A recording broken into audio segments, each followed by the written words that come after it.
En Corazín capítulo 2.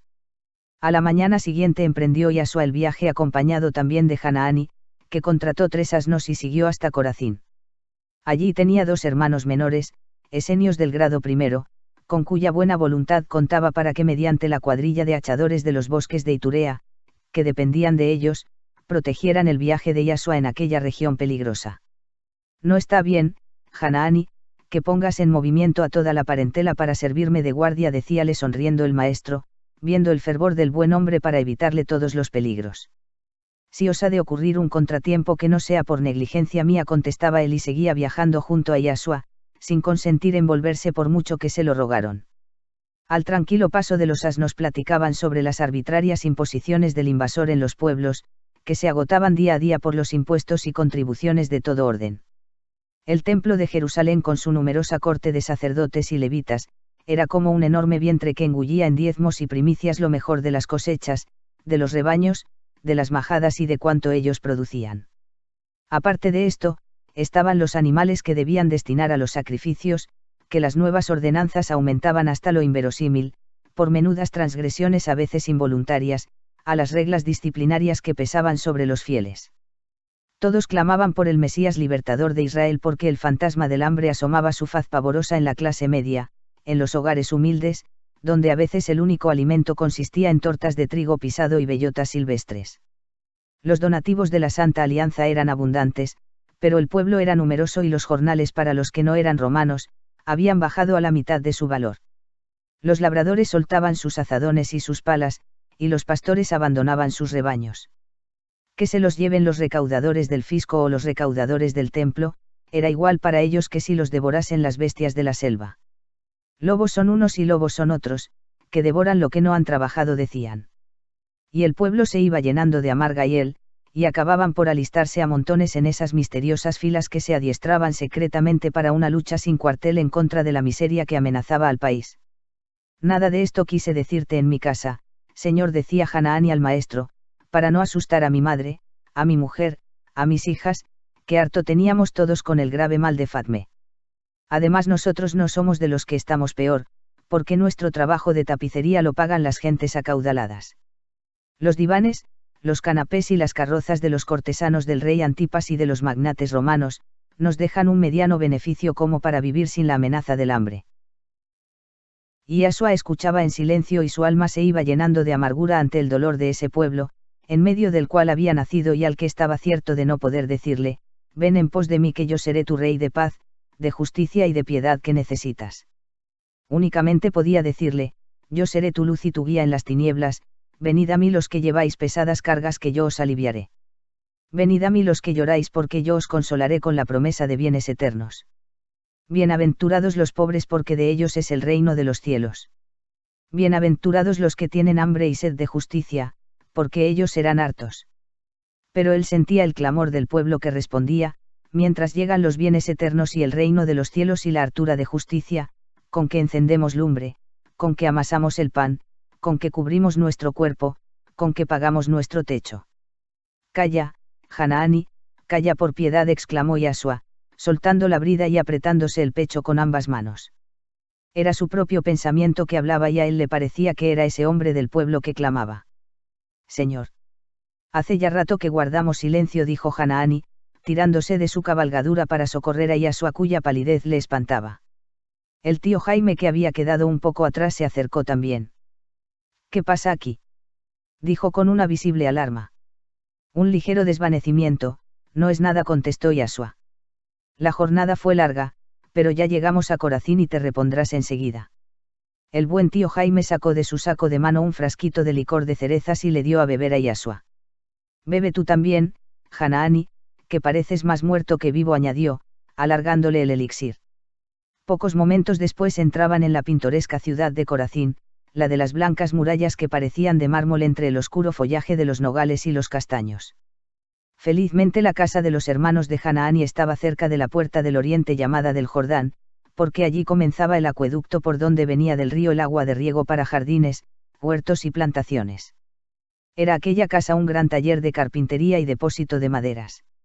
Ambos hermanos eran casados y tenían hijos pequeños. Eran más rústicos que su hermano mayor, al cual tenían un gran respeto casi como a su padre, pues que había hecho las veces de tal, desde que quedaron huérfanos en su primera juventud. En una vieja torre medio derruida, en uno de los más mezquinos barrios de la ciudad, tenían los terapeutas procedentes del santuario del Tabor, instalado un mísero refugio para enfermos y ancianos sin familia. Estos terapeutas habían neutralizado en la población hebrea, el desprecio con que miraron a ambos hermanos, cuando tomaron para esposas, dos hermanas de raza árabe, de entre los auranitas vecinos. En sus viajes de transporte de maderas de los bosques del Aurán, fueron socorridos en una crítica situación, por una tribu árabe radicada allí. Ellas, aceptando a medias las minuciosas y pesadas ordenanzas disciplinarias de los hijos de Israel, suavizaron también un tanto la desconfianza de los correligionarios de sus maridos. Así y todo, las dos hermanas, Amine y Izarga, no eran felices, porque influenciados sus maridos por los de su raza y religión, comenzaron a tratarlas despreciativamente, como a una raza inferior y casi indignas de ellos. Los primeros vástagos les habían nacido mujercitas, pero cuando luego llegaron varones el distanciamiento se agrandó mucho, debido a que la ley hebrea mandaba la circuncisión y las madres árabes se oponían horrorizadas ante una crueldad que entre los de su raza no se usaba, ni aun con los animales. Según la ley hebrea a los 8 días del nacimiento debía efectuarse la circuncisión, y los varoncitos nacidos a ambos matrimonios tenían ya varios meses. Las infelices madres que habían perdido gran parte de respeto y cariño de sus maridos, estaban preparándose muy secretamente para huir hacia el Aurán, entre las gentes de su raza y religión. Había en la casa una pesada atmósfera de incomprensión y desconfianza recíprocas, que torna tan angustiosa y amarga la vida, cuando llegaron allí nuestros viajeros. Aunque ambos hermanos, Semei y Joab, recibieron cariñosamente a Hanaani y a los compañeros de viaje que él llevaba, no lograron encubrir la tristeza y desazón de que estaban poseídos. Máxime entrados en la casa solo vieron dos viejos criados que cuidaban del fuego y preparaban la comida. ¿Y vuestras mujeres y niños, dónde están?, preguntó Hanaani extrañado de la sensación de vacío que sentía.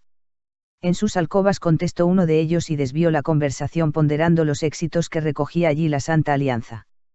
Ellos dos eran de los primeros afiliados, aunque el principal dirigente era el patriarca Zacarías, como llamaban a un buen anciano que tenía en su casa una sinagoga y que gozaba de fama de ser un piadoso hijo de Abraham. Estos compañeros de viaje, díjoles Hanaani, presentando a Yasua y al tío Jaime, son de los fundadores y dirigentes de la Santa Alianza de Jerusalén. Pasaremos la noche aquí y mañana ellos seguirán viaje a Cesarea de Filipo y yo regresaré a Tiberias. Al oír esto, el mayor de los hermanos se acercó a los criados y les dio órdenes en voz baja. Y Yasua, abrumado de cansancio y más aún por la angustiosa desazón de aquella casa, se había sentado en el primer estrado que encontró cerca de la puerta. El tío Jaime, menos sensible, comenzó a dar paseos distraídos por la habitación, sin que su percepción del ambiente fuera tan marcada. Hanaani, inquieto por la ausencia de sus cuñadas, inquirió del menor de sus hermanos los verdaderos motivos. Este, un tanto cohibido y avergonzado, hizo una parte con él y le explicó lo que pasaba. Ya os dije yo cuando realizasteis este casamiento, que solo un grande amor os salvaría del triste final a que habéis llegado, le dijo Hanaani pensativo. El más joven de los viajeros continuó diciendo, es un gran profeta de Dios ante el cual hasta los ancianos doctores inclinan su frente. Someteremos vuestro caso a su juicio y su consejo será una ley para vosotros. Es un hombre extraordinario. Con decirte que en una noche de hospedarse en mi casa ha curado a Fatme y ya sabes cuál era su estado, ¿cómo? Ha curado tu hija, y los médicos aseguraban que solo tenía vida para 2 lunas, ¿cómo lo oyes? La ha curado. Semei volvió los ojos hacia Yasua y lo miró largamente. ¡Qué hermosa majestad lo rodea!, exclamó. Si parece un rey, lo será pronto, dijo Hanaani casi al oído de su hermano. Se dice que es el Mesías Salvador de Israel. Pero chito. Que aún no se puede repetir en voz alta. Jehová bendito, y le has traído a mi casa, manchada por mujeres rebeldes a nuestra ley, que no lo sepa, porque huirá como de la peste. Él ha de huir. No sabes lo que dices, le contestó de nuevo su hermano mayor. Tus hermanos, Hanaani, dijo de pronto el joven maestro, no saben sin duda los fines que persigue la Santa Alianza. Los 3 hermanos rodearon a Yasua. Explícaselos, señor, que nadie mejor que tú puede hacerlo, dijo Hanaani. Es ante todo y por encima de todo, una institución basada en el amor de los unos para los otros. Paréceme que vosotros dos, Joab y Semei, ignoráis este principio, base y fundamento de la Santa Alianza. ¿Por qué lo decís, señor? Preguntaron ambos a la vez. Porque sé que tenéis esposas e hijitos pequeños que son la belleza del hogar, y los relegáis a un rincón de vuestra casa como si fueran un estorbo para vosotros. La Santa Alianza es amor, puro amor. Y aquí el amor ha huido, dejando su lugar al recelo y a la desconfianza. Al recibir vuestros nombres en la Santa Alianza, no os explicaron quizá lo que ella significaba. Sí, señor. Nos lo explicó el patriarca Zacarías, pero hay circunstancias especiales en la vida que nos traen obstáculos insalvables, contestó Joab. Estáis en un error, amigos míos, insistió el maestro. No hay obstáculos insalvables cuando hay un amor verdadero. Desde que entré en vuestra casa, he comprendido que no sois felices y que una grande incomprensión os separa de vuestras esposas y os aleja de vuestros niños. Ambos hermanos se miraron sin acertar a responder palabra. Perdonadme, continuó el maestro, pero me lastima tanto vuestra amarga tristeza que quiero a toda costa hacerla desaparecer de aquí. Viajo para llevar la paz y la tranquilidad a todas las almas, y no habría justicia en mí, aceptando vuestra hospitalidad y dejando la angustia en vuestro corazón. Traed aquí vuestras esposas y vuestros niños. Señor, dijo el mayor, cometimos la locura de casarnos con mujeres de otra raza y ellas son rebeldes a nuestra ley. Hanaani, creo que tú conoces bien la ley de Moisés, ¿quieres repetirla en voz alta? Hanaani comenzó a recitar: amarás al Señor Dios tuyo, con todas las fuerzas de tu alma, y no te inclinarás ante imagen alguna hecha por hombre, sino que adorarás a tu Dios en espíritu y en verdad. No tomarás el nombre de Dios en vano. Santificarás el sábado, con el descanso de todos los moradores de tu casa. Honrarás a tu padre y a tu madre. No matarás. No cometerás adulterio. No hurtarás. No levantarás falso testimonio. No codiciarás los bienes ajenos. Ama a Dios sobre todas las cosas y al prójimo como a ti mismo. ¿Estás complacido, Señor?, dijo Hanaani, cuando terminó de recitar los 10 mandamientos de la ley de Moisés. Muy bien, Hanaani. Ahora, decime vosotros, Joab y Semei, ¿contra cuál de estos mandamientos se han rebelado vuestras esposas? Contra ninguno de ellos, Señor, contestaron ambos a la vez. Pero se oponen a que nuestros hijos varones sean circuncidados y ya tienen varios meses de nacidos. Esa no es una ley emanada de Dios, dijo el maestro, sino una ordenanza creada por los hombres como muchísimas otras, que no implican bien moral ni espiritual ninguno, y que solo obedecen a la idea de establecer un absoluto separatismo de razas y de religión. El hombre es culpable, añadió, cuando atribuye al Supremo Creador sus prejuicios, sus falsas concepciones de la idea divina, su egoísta manera de interpretar la dependencia de las almas unas de otras, y todas de la suprema potencia creadora. Todas las religiones nacieron en el alma del hombre, de su absoluta necesidad de estar en relación con Dios, y salta a la vista del observador desapasionado, la evidencia de que todas las religiones fueron buenas y puras al brotar como flores divinas de la mente de sus fundadores, que sin duda alguna, eran inteligencias muy adelantadas en el conocimiento de Dios y de las almas. La religión arábiga, cuya sencillez la hace casi despreciable a los espíritus habituados a un enorme catafalco de ordenanzas y de ritos, en su remoto origen prehistórico nació del alma luminosa de un caudillo poderoso y justo, cuyo dominio abarcaba la gran península que conocemos hoy por la Arabia de piedra, desde Ektam hasta Ezion-Geber, a la costa del Mar Rojo. En aquel entonces se llamaba País de Erab. Este caudillo, en alianza con la fraternidad copta del Nilo, quiso civilizar aquel salvaje país, dándole una norma justa de vida y una forma de adoración al Supremo Creador. Su nombre era Beni Abad, el cual, cuando creyó haber llenado cumplidamente su misión, dejó a sus hijos el gobierno de sus pueblos y se retiró a pasar su ancianidad, cargada de merecimientos, al santuario de Negadá, donde el Nilo se vacía en el mar, y donde la fraternidad copta elaboraba la civilización de los 3 continentes conocidos entonces. Seguime escuchando y os llevaré al punto que quiero, continuó el joven maestro. Nuestro padre Abraham, modelo de justicia, de honradez y sumisión al Señor Dios que adoraba, bebió su norma de vida y su comprensión de la divinidad, de su hermana mayor Bada, matriarca de un refugio copta para mujeres abandonadas, maltratadas o repudiadas. Era el mismo aliento puro de la fraternidad copta, el que sopló en la mente de Beni Abad, origen de la civilización arábiga, y en la mente de nuestro padre Abraham, origen de nuestra civilización hebrea. En los orígenes de ambas civilizaciones, no existió otro código que este: tratarás a todos tus semejantes con el mismo respeto que deseas para ti. Y su culto se reducía a una ferviente invocación al Supremo Creador, cuando aparecía el sol en las alboradas y cuando se ponía en el ocaso. He ahí todo el ritual, toda la ley, todo el ceremonial de ambas civilizaciones en sus remotos orígenes. Ahora, invoco yo vuestros principios de justicia y equidad, de honradez legendaria de los hijos de Abraham, y os pregunto: ¿será justicia ante Dios, dueño y padre de todas las almas, que un hijo de Abraham desprecie a un hijo de Beniabad, como si fuera de raza inferior? Contestadme. Insistió dulcemente el maestro. No, señor. No es justicia. Contestaron ambos hermanos a la vez. Por detrás de unas cortinas vio Yashua, que asomaban de las alcobas inmediatas dos rostros femeninos llenos de susto, que espiaban la extraña y solemne reunión. Ambas mujeres tenían el rostro bañado en llanto y ambas abrazaban sus hijitos dormidos. Al joven maestro se le estremeció el corazón dentro del pecho, y en 3 pasos ligeros llegó a las cortinas, las descorrió fuertemente y mirándolas con inmensa ternura, les dijo mientras acariciaba a los pequeños: venid, pobres víctimas de la ignorancia humana, venid a vivir la vida libre y santa de los hijos de Dios, que solo pide vuestro amor y vuestra gratitud por todos los bienes que derrama sin cesar sobre toda criatura que alienta bajo el sol. Ellas cayeron de rodillas a tierra llorando amargamente, mientras ofrecían a Yashua a sus hijitos como pidiéndole protección para esos pedazos de su corazón, a los cuales defendían hasta con peligro de sus vidas. El maestro levantó a las mujeres y tomando a un niño en cada brazo los llevó a sus padres, que hacían también esfuerzos para contener el llanto. Creo que habéis comprendido, les dijo, que es un crimen separar lo que Dios ha unido, y por razones tan fútiles que valen mucho menos que una hoja muerta arrastrada por el viento.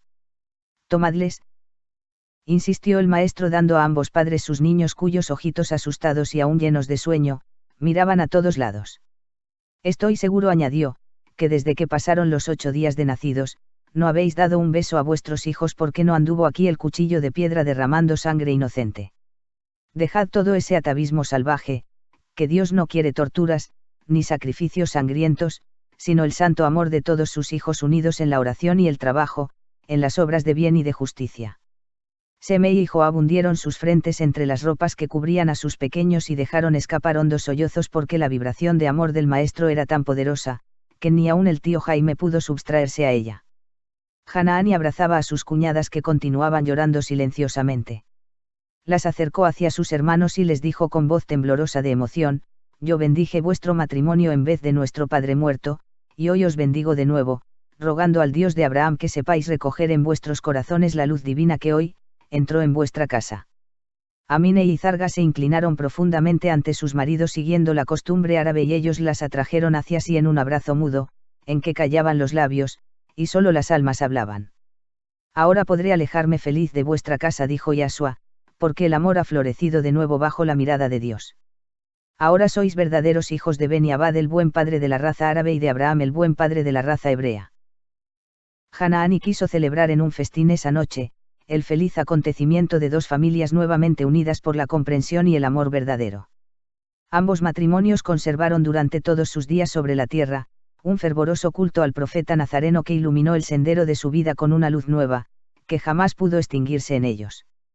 La divina semilla sembrada por el Cristo germinó de tal manera en aquellos 2 hogares, que a la muerte del anciano Zacarías ocurrida un año después, ellos se hicieron cargo de la Santa Alianza, y entre las piadosas obras a que consagraron el tiempo que les dejaba su trabajo, dieron preferencia a poner la paz y la armonía en las familias donde había penetrado la discordia, destruyéndolo todo como un huracán de fuego en las praderas en flor.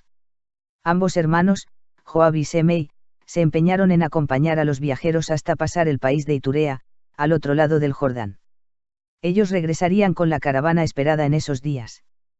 Hanaani quedó en la casa para controlar sus negocios, a todos los cuales él, como hermano mayor, estaba asociado y ponía su visto bueno. Quería además reafirmar la paz y armonía que el profeta nazareno había establecido de nuevo, haciendo comprender a sus jóvenes cuñadas lo que ese hombre extraordinario significaba para el Oriente oprimido por toda clase de desmanes y vejaciones. Sigamos, lector amigo, a nuestros viajeros en la ruta hacia Damasco, la gran capital de la Arabia del Norte, que las huestes victoriosas del rey Aret de Petra, del príncipe Artat y del Scheifelderin, habían, hasta entonces, salvado de caer en las garras del águila romana. Cuando los viajeros llegaron al puente llamado de Jacob, vieron varios rostros escuálidos y una porción de manos temblorosas y descarnadas, se extendieron en demanda de socorros. El profundo lecho del Jordán se estrechaba enormemente en aquel sitio, circunstancia que se había aprovechado sin duda para que con solo 3 arcos de mampostería incrustada en las enormes rocas de ambas orillas, el puente quedara tendido y firme. A la izquierda del puente, caminando hacia Cesarea, el río se ensanchaba en un hermosísimo lago, no tan grande como el Tiberíades pero sí profundo como él. Cercado por las fértiles serranías del Antilíbano, aquello era un boscaje casi impenetrable, por lo cual era lugar temido por las caravanas y viajeros en general, pues se contaban horripilantes historias de almas en pena que allí habían perdido la vida física y en calidad de fantasmas ejercían una incansable venganza sobre los vivos. Los mendigos solo llegaban a la entrada occidental del puente y provenían de un pobre y ruinoso caserío que allí cerca existía, y que era un suburbio de lo que fue la antigua ciudad de Asón, perteneciente al viejo reino de Cedes, en los tiempos del establecimiento de las 12 tribus en la llamada Tierra de Promisión. Y Yahshua propuso tomar un descanso sobre la planicie del puente, mientras los asnos pastaban en el verde césped regado por las aguas del lago Merón. Aquel dolorido enjambre de seres infelices, que allí esperaban el socorro de los viajeros mientras asaban pececitos en los pequeños fuegos encendidos, atraía poderosamente la atención del gran hombre, que para unos era un futuro rey, para otros un extraordinario profeta de Jehová, o un maravilloso mago venido quién sabe de qué región de los cielos o de la tierra, para aniquilar todos los males que oprimían al pueblo de Israel. Jamás aquel grupo de mendigos había visto el caso de que un grupo de viajeros bien vestidos y con buenas cabalgaduras, hubiesen querido detenerse justamente donde los mendigos tenían su improvisada tienda de ramas de árboles, de resaca del lago, y de los restos de algunas velas rotas que la corriente había traído. Pero uno de estos viajeros, era Yahshua, el Cristo del amor y de la piedad, y, ¿quién le haría pasar de largo donde había dolores que remediar? Fue necesario vaciar allí los sacos de comestibles traídos por los hermanos de Hanaani y por el buen tío Jaime, cuya misión de cuidar la persona de Yahshua, era para él el primer deber de su vida. Partiremos nuestras viandas con vosotros, dijo el maestro, alegre y sonriente a los mendigos que eran 9, pero antes vamos a lavarnos en las doradas aguas de este precioso lago. Dios quiere la limpieza de los cuerpos, antes de comer el pan que nos da.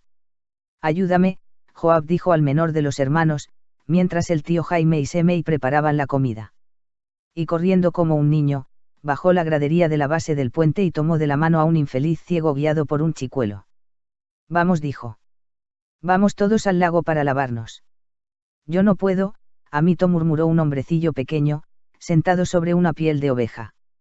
¿No veis cómo están mis piernas? El hombrecillo apartó los sucios harapos que lo cubrían, y Yahshua vio sus piernas secas retorcidas como raíces, por el reuma de que estaba atacado desde años atrás. Ah. Eso es otra cosa, pero todo se arregla en la vida, dijo. Conduce a tu padre que yo me encargo de este, dijo al chicuelo que guiaba al ciego. Y sin esperar ni un momento más, cargó con el hombrecillo de las piernas torcidas y lo llevó hasta la orilla del lago. Joab hizo lo mismo con otro de los mendigos que tenía encogida horriblemente una pierna, por lo cual andaba apoyado en 2 muletas. Los que solo tenían manos y brazos inutilizados o con quemaduras en accidentes de trabajo pudieron andar por sí mismos, y acaso pensarían todos en que era demasiada exigencia la de aquel viajero, que para hacerles parte de su comida les ponía en la necesidad de entrarse al lago, cuyas aguas debían estar muy frías.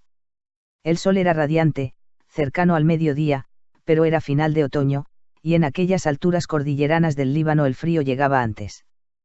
Cuando el maestro dejó su carga sobre el mullido césped a la orilla misma del lago, esperando que llegaran todos, se irguió como una estatua de mármol blanco, tendió sus brazos abiertos sobre las aguas, y Joab vio que su rostro parecía transfigurado y que de sus manos irradiaban largas y finas hebras de fuego, que parecían caer en menuda lluvia de chispas sobre las aguas serenas del lago Merón. Cuando la vibración de sus manos se extinguió, se despojó del manto y de la túnica, y quitando al paralítico sus pobres ropas, lo sumergió en el agua hasta el cuello. Sumerge tu cabeza 7 veces en el agua, dijo al ciego, y tú, niño mío, dijo también al chicuelo, húndete en el agua de Dios para que sea limpia tu sangre del germen de lepra de que estás amenazado para el principio de tu juventud. Una ola formidable de sugestión colectiva había tendido el gran taumaturgo sobre todos aquellos seres, cargados con las taras hereditarias de todas las miserias y enfermedades de los que les trajeron a la vida material, en desastrosas condiciones físicas y morales. Cuando vio que todos estaban dentro del agua, extendió de nuevo sus manos sobre ella, concentrando su pensamiento en una suprema evocación a la eterna potencia creadora, y dijo con una voz profunda y dulcísima: «Estáis todos limpios del alma y del cuerpo, por la soberana voluntad de nuestro Dios amor y piedad. Salid». Un grito de asombro se escapó de todos los labios, cuando vieron al paralítico, al de las muletas y al ciego salir por sus propios medios. Como viera a todos correr a buscar sus harapos para cubrirse, les dijo: «No está bien que os cubráis de inmundicias, los que habéis sido purificados por el amor. Venid, que mi manto alcanza para todos». Y de su manto blanco de lana de cachemira que estaba allí en el césped doblado en muchos dobleces, lo mismo que su túnica, fue separando tantas túnicas como eran necesarias, y entregándolas a los 9 mendigos que en su estupendo asombro, no acertaban a cubrirse con ellas. «¿De qué os espantáis?», les preguntó. «¿Creéis que el Padre Celestial mezquina sus dones cuando la fe resplandece como una antorcha en las almas? Todos llevamos la túnica del profeta». Gritaban entre lloros y risas aquellos infelices, viéndose cubiertos por una blanca túnica igual que la de Yashua.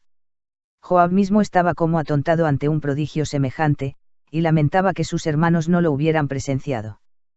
Tranquilamente vistió Yashua de nuevo su túnica y su manto, y dijo a todos: «Vamos, que ahora estamos limpios de cuerpo y alma para comer el pan que Dios nos da». Pero aquel grupo de mendigos se postraron ante él, sollozando de emoción. «Señor», le decían, «eres un profeta de Dios y queremos que en nombre suyo perdones nuestros pecados». Y a gritos que nadie podía acallar, decía cada cual con hondo arrepentimiento, las culpas de que su conciencia le acusaba. «Bien, bien, hermanos, antes de que lo pidierais, ya el Padre Celestial os había perdonado, porque vuestros pecados fueron causados por el dolor, por la injusticia y por vuestra propia miseria. Amad, amad a vuestros semejantes en memoria mía, y el Padre Celestial os colmará de sus dones». Dejamos a la imaginación del lector y a sus nobles sentimientos, la tarea de figurarse lo que fue aquella comida para los dichosos visitados por el don divino, allí, junto al lago Merón, a la entrada del puente de Jacob, que fue escenario de uno de los grandes desbordamientos de amor y de fe del alma excelsa del Cristo divino. El relato de esta estupenda exteriorización de fuerzas, que produjeron tan maravillosos aportes y acumulación de fluidos y de moléculas, fue escrito por el tío Jaime, basado en el relato de Joab y los mendigos, que aun cuando hubieran querido falsear la verdad, allí estaban las pruebas de los cuerpos curados y de las blancas túnicas que les cubrían. De todos ellos, se encargó la Santa Alianza para buscarles medios de vida por el trabajo honrado y su propio esfuerzo.